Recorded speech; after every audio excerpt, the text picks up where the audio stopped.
Hello, my name is Miles, and today I'm going to be reading Harry Potter and the Sorcerer's Stone, Chapter 4.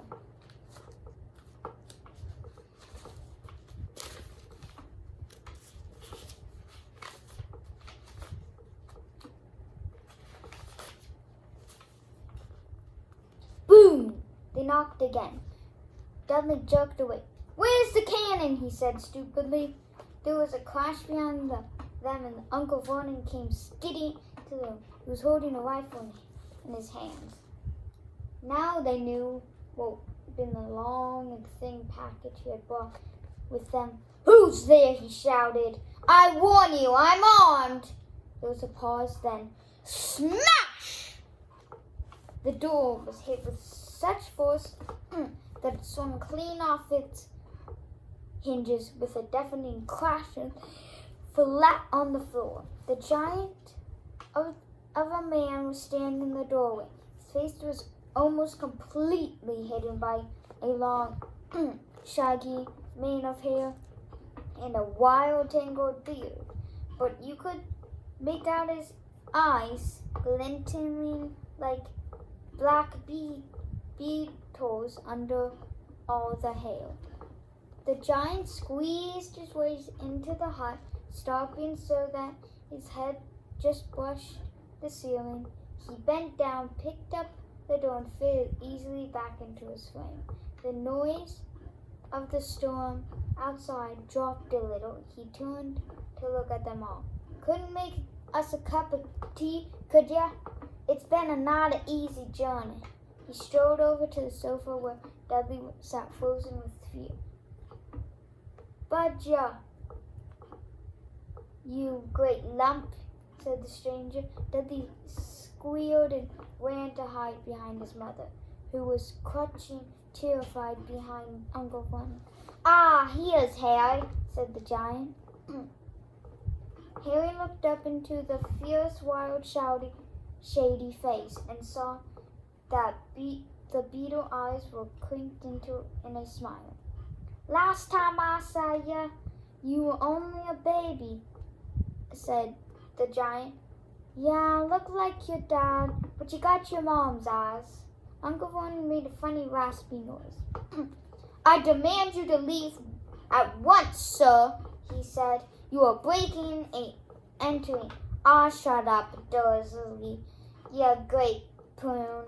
And the giant, he reached over the back of the sofa, jerked the gun out of Uncle Vernon's hands, and bent it into a knot as easily if it had been made out of rubber, and threw it into a corner of the room.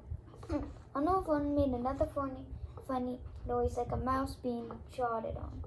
"Anyway, Harry," said the giant, turning his back on the Dursleys, "a very happy birthday to you. Got something for ya here. I might have sat on it some point, but it'll still taste all right." From inside the pocket of his black overcoat, he pulled slightly squashed box. Harry opened it with trembling fingers. Inside was a large, sticky chocolate cake with "Happy Birthday, Harry" written on it in green icing. Harry looked up at the giant.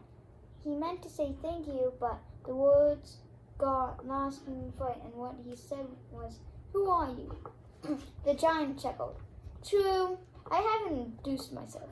Rubius Hagrid, keeper of keys of grounds at Hogwarts." He held an enormous hand and shook Harry's whole arm. "What about that tea, then, eh?" he said, rubbing his hands together. "I say no to some that stronger if you've got it, man." His eyes fell on empty, great, shivered-up chip bags, and he snorted. He bent down over the fireplace. They couldn't see what he was doing, but when he drew back, a second later, there was roaring fire that filled the whole damp hut with flickering light, and Harry felt the warmth wash over him as though he sunk into a hot bath.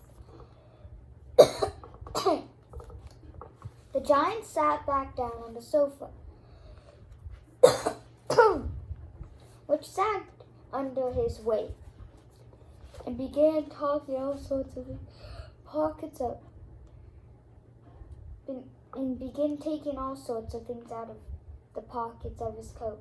Copper kettle, squashy package of sausages, a poker, a teapot, several chip mugs, a bottle of some amber liquid that he took a swig from before starting to make tea. Soon the hut was full of sound of smell of sizzling sausage. Nobody said a thing while the giant was working, but as he slid his first 6 fat, juicy, slightly burnt sausages from poker, Dudley figured it. Uncle Vernon said sharply, "Don't touch anything he gives you, Dudley." Giant chuckled darkly. "You're a great pudding of the sun, Dun. Need find any more? The Dursleys don't worry. He passed the sausages to Harry, who was so hungry he had never tasted anything so wonderful. But he still couldn't take his eyes off the giant. Finally, as nobody seemed about to explain anything, he said, "I'm sorry, but I don't really know who you are." Giant took a gulp of tea and whipped his mouth with back of his hand. "Call me Hagrid," he said. "Everyone does. And like I told you, I'm keeper of the keys of Hogwarts. You know all about Hogwarts, of course." No," said Harry. Hagrid looked shocked. Sorry, said Harry quickly. "Sorry," barked Hagrid, turning to stare at the Dursleys, who shrank back into the shadows. "It's them who should be sorry. I knew you weren't getting their letters, but I never thought you wouldn't know about Hogwarts. For crying out loud! Did you ever wonder where your parents learned it all?" "All what?" asked Harry. "Oh, what?" Hagrid thundered. "Now just wait 1 second." He leapt to his feet. His anger, he seemed to fill the whole hut. The Dursleys were cowering against the wall. Do you mean to tell me, he growled at the Dursleys, that this boy knows nothing about anything? Harry thought this was going a bit far. He had been to school, after all, and his marks weren't bad. "I know some things," he said. I can, do math and stuff." But Hagrid simply waved his hand and said, "About our world. I mean your world, my world, your parents' world." "What world?" Hagrid looked as he was about to explode. "Dursleys!" he boomed. Uncle Vernon, who had gone very pale, whispered something about Wimble. Hagrid stared wildly at Harry. "But you must know about your mom and dad. I mean, they're famous. You're famous." "What, my mom and dad weren't famous, were they?" You don't know? Hagrid ran his fingers throughout his hair, fixing Harry with blurred stare. "You don't know what you are?" he said finally. Uncle Vernon suddenly found his voice. "Stop!" he commanded. "Stop right here, sir. I forbid you to tell the boy anything." A braver man than Uncle Vernon would have quailed down under the furious look Hagrid now gave him. That when Hagrid spoke, his every syllable trembled with rage. "You never told him what was in the letter Dumbledore left him. I was there. I saw Dumbledore leave it, Dursleys, and you've kept it all from him these years." "Kept what from me?" said Harry eagerly. "Stop! I forbid you!" yelled Uncle Vernon in panic. Opportunity gave a gasp before it. "Go boil your heads, both of you," said Hagrid. Harry, you're a wizard. There was a silence inside the hut. Only the sea and the whistling wind could be heard. I'm a what? Gasped Harry.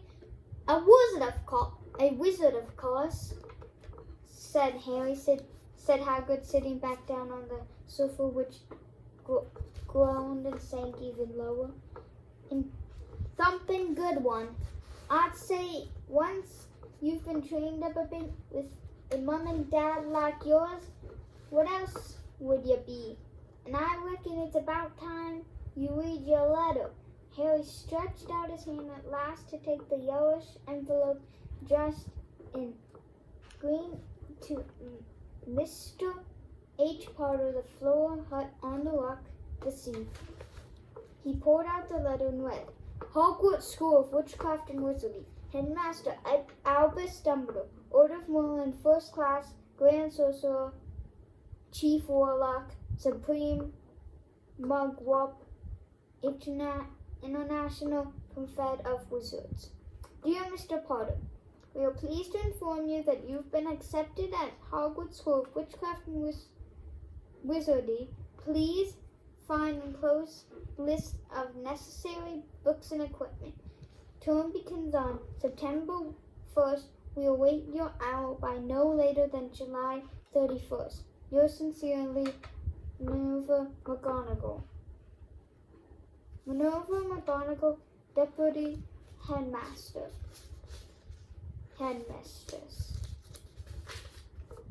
Questions exploded inside Harry's head like fireworks, and he couldn't decide which one. After a few minutes, he stammered, What does it mean they wait my owl? Galloping Gorgons, that reminds me, said Hagrid, clapping a hand to his forehead with enough force to knock over a cart horse.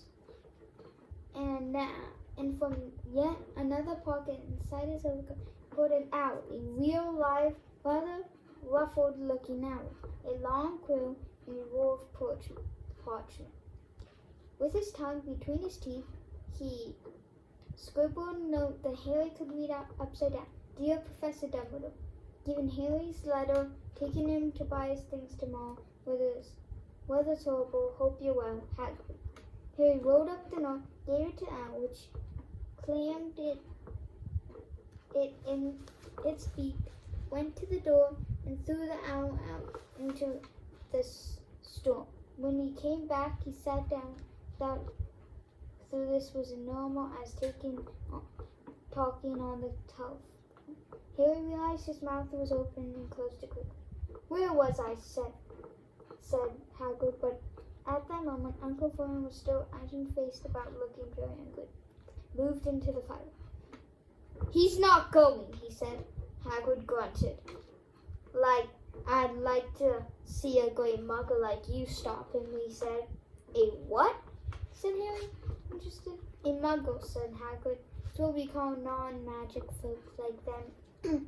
And it's your bad luck you grew up with a family of the biggest muggles I ever laid eyes on. We swore when we took it, and we'd put a stop to this rubbish, said Uncle Vernon. We swore we'd stamp it out of him. Wizard indeed. You knew, said Harry. You knew I was a wizard? Knew, shrieked Aunt Petunia suddenly. Knew, of course we knew. How couldn't you not be? My dreaded sister being what she was. Oh, she got a letter just like that, and disappeared after that school, and came home every vacation with her pockets full of frog spawn, turning teacups into rats. I was the only one who saw her for what she was, a freak. But for my mother and father, oh no, it was Lily this and Lily that. They were so proud of having a witch in the family. She stopped to draw a deep breath and then ranting on. It seemed she had been wanting to say this for years. Then she meant that Potter at school. They had left and got married and had you. Of course I knew you would be just the same, just as strange, just as as abnormal. And then, if you please, she went and got herself blown up, and we landed with you. We got landed with you. Harry had gone very white. As soon as he found his voice, he said, "Blown up? You said they died in a car crash." "Car crash!" roared Hagrid, jumping up and angrily. That Dursley scuttled back in the corner. How could a car crash kill Lily and James Potter? At range, a scouter. Harry Potter, not knowing his own story when every kid in the whole world knows his name. "But why? What happened?" Harry said urgently. "I never expected this." The anger faded from Hagrid's face. He looked suddenly anxious. "I never expected this," he said in a low, worried voice. "I had no idea. When Dumbledore told me there might be trouble getting hold of you, much that I didn't know. Harry, I don't know if I'd be the right thing, but someone's got to. You can't just go off to Hogwarts not knowing." He threw a dirty look at Dursley. "It's best you know as much as I can tell you. Mind, I can't tell you everything. It's a great mystery, parts of it." He sat down, stared into the fire for a few seconds, and then said, "It begins, I suppose, with a person called Butt. It's incredible you don't know his name. Everyone in the world knows. Who? Well, I don't like saying the name. If I can help it, no one does. Why not? Gulping Gorgoyles. Harry, people are still scared. Blame me, this is difficult. See, there's a wizard who went bad as you could go. Worse than worse. His name was Hagrid Gulped. But no words came out. Now, could you write it down?" Harry suggested. "Nah, can't spell it." "All right, Voldemort." Hagrid shuddered. "Don't make me say it again. Anyway, this wizard, about 20 years ago, started looking for followers. Got them too. Some were afraid, some just wanted a bit of his power, because he was getting himself power, all right? Dark days, Harry.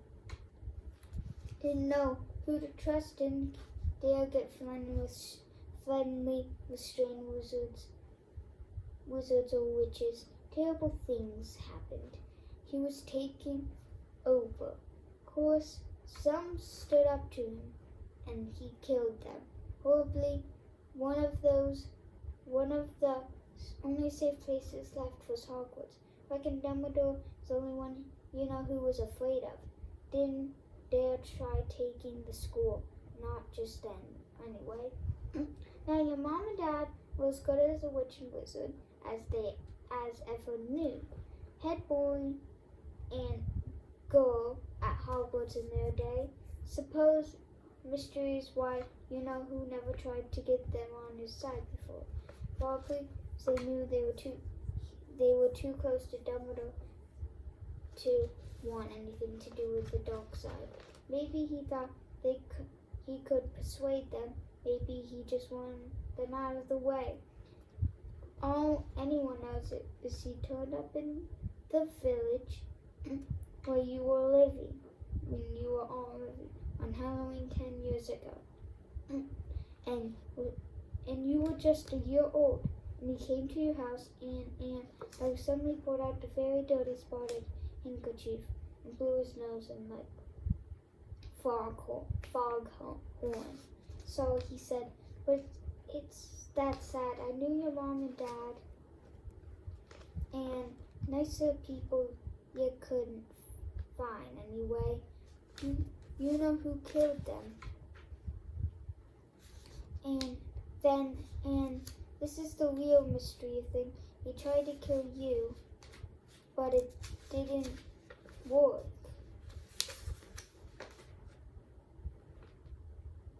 He wanted to make a clean job of it, I suppose, or maybe he just liked killing by then.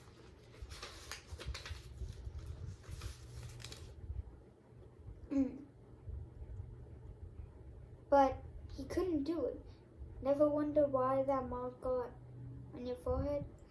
That's not no ordinary cut. That's what you get when a powerful evil curse touches you. Yeah. Took care of your mom and dad and your house even, but didn't work on you. That's why you're famous here. No one ever lived after he decided to kill them. No one except you. He killed some of the best wizards of the age. The Mickens, the Bones, the Pruitts, and you were only a baby, and you lived. Something very painful was going on in Harry's mind. As Hagrid's story came to close, he saw the blinding flash green light more clearly than he never remembered it before. And he remembered something else for the first time, a high, cold, cool laugh. Hagrid was watching him sadly. Took you from the ruined house myself on Dumbledore's orders. Brought you to this lot. Load of old tosh, said Uncle Vernon. Harry jumped. He had almost forgotten the Dursleys were there. Uncle Vernon certainly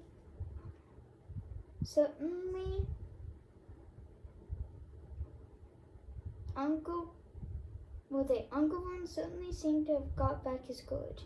He was glaring at Hagrid and fists were clenched. Now you listen here, boy, he snarled. I accept there's something strange about you.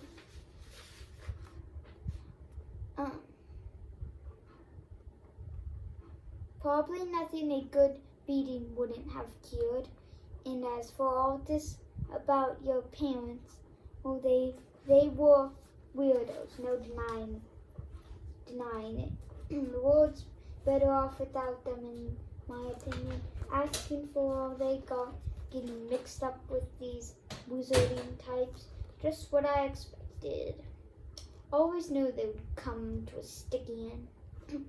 But the moment Hagrid leapt from the sofa and drew a battered pink umbrella from inside his coat, pointing out Uncle Vernon like a sword, he said, I'm warning you, Dursley, warning you. One more word. I'm in danger of being speared on the end of an umbrella by a bearded giant. Uncle Vernon, courage failed again, flattened himself against the wall, and fell silent. That's better, said Hagrid, breathing heavily and sitting back down on the sofa, which this time sagged right down to the floor. Harry, meanwhile, still had questions.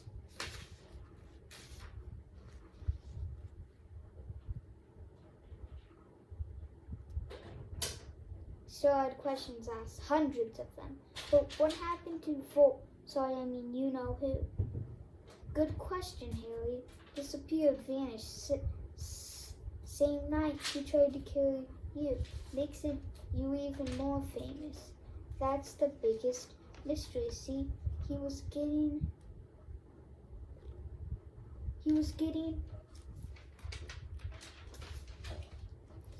more and more powerful. Why'd he go? Some say he died cord swapped, in my opinion. Don't know if he had enough human left in him to die.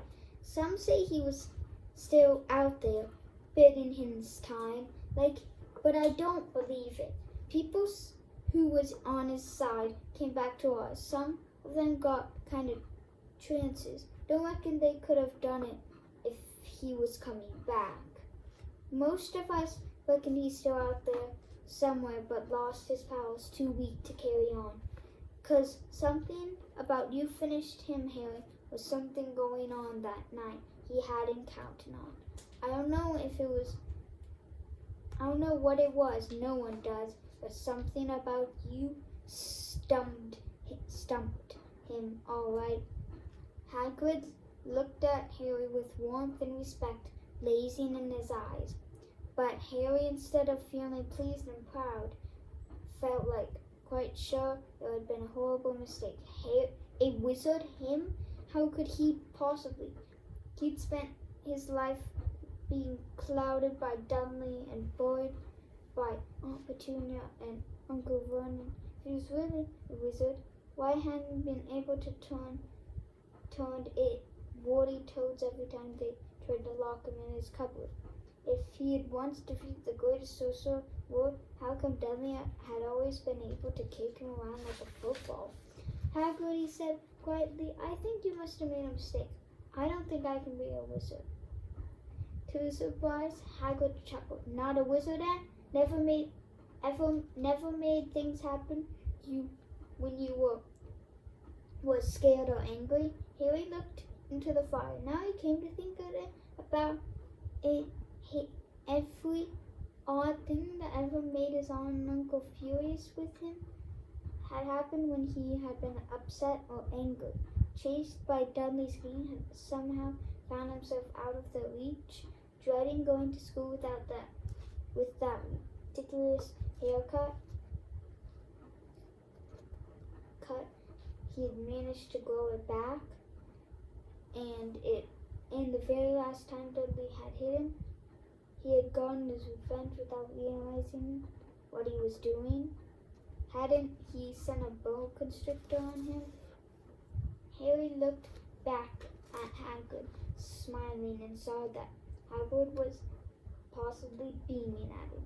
See, said Hagrid, Harry Potter not a wizard. You'll be right famous at Hogwarts. But Uncle Vernon wasn't going to give up a fight. Haven't I told you he's not going, he hissed. He's going to Stonehenge. Why? He'll be great for it. I read those letters and he needs sorts of rubbish. Spell books and wands, and if he wants to go, great, Muggle, like you won't stop him, growled Hagrid. Stop Lily and James Potter, son going to Hogwarts? You're mad. His name's been down ever since he was born. He's off to the finest school of witchcraft and wizardry in the world. 7 years there, and he won't know himself. He'll be in youngsters of his own sort. For a change, in that he'll be under the greatest headmaster Hogwarts ever had, Albus Dumbledore. I'm not paying for some crackpot old fool to teach him magic tricks, yelled Uncle Vernon, but he'd finally gone too far. Howard seized his umbrella and wore it over his head. Never, he thundered, insult Albus Dumbledore in front of me! He brought the umbrella swishing down through the air and point at Dudley's, whose flash of violent light sounded like a firecracker, sharp squeal. In the next second, Dudley was dancing on the spot with his hands clasped over his fat bottom, howling with the pain. When he turned his back on them, Harry saw a curly pig's tail poking through a hole in his trousers. Uncle Vernon roared, pulling Aunt Petunia and Dudley into the other room. He cast one last terrified look at Hagrid and slammed the door behind them. Hagrid looked at his umbrella and stroked his beard. Should have lost my temper, he said ruefully, but it didn't work anyway. Meant to turn him into a pig, but I suppose he was so much like a pig anyway, there's not much to do. He cast sideways and looked at Harry under his bushy eyebrows.